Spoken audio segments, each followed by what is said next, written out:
fin du financement des déplacements vers l'OFPRA et la CNDA. Ce n'est ni un secret de polichinelle, ni un oubli rédactionnel et un poste dont j'aurais aimé me passer. Le nouveau cahier des charges des CADA supprime la prise en charge des frais de transport vers les préfectures, l'OFPRA et la CNDA. Cela veut dire qu'un demandeur d'asile devra financer seul son déplacement pour se rendre à l'entretien qui déterminera s'il obtient ou non une protection internationale. En cas de refus, même chose pour exercer son recours devant la CNDA qui, malgré la territorialisation, est souvent située à des centaines de kilomètres de son lieu d'hébergement.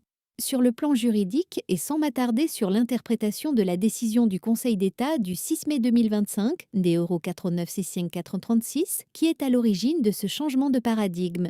Il n'y a pas à tergiverser, lorsque l'exercice du droit d'asile dépend d'une capacité financière que les personnes concernées n'ont pas, il devient théorique.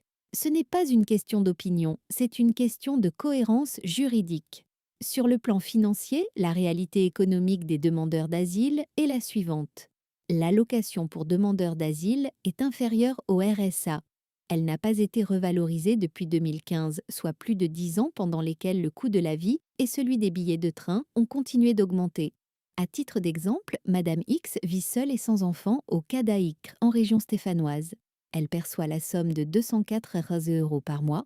Un billet de train aller-retour entre Saint-Étienne et Paris coûte en moyenne 120 €.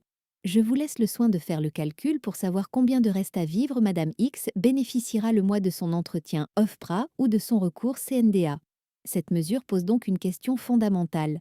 Demande-t-on à des hommes, des femmes, des enfants déjà en grande précarité de choisir entre subvenir à leurs besoins essentiels et exercer leur droit fondamental à la protection internationale?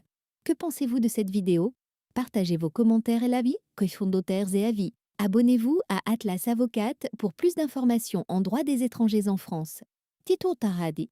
Si vous avez des avoir des certitudes sur votre projet administratif?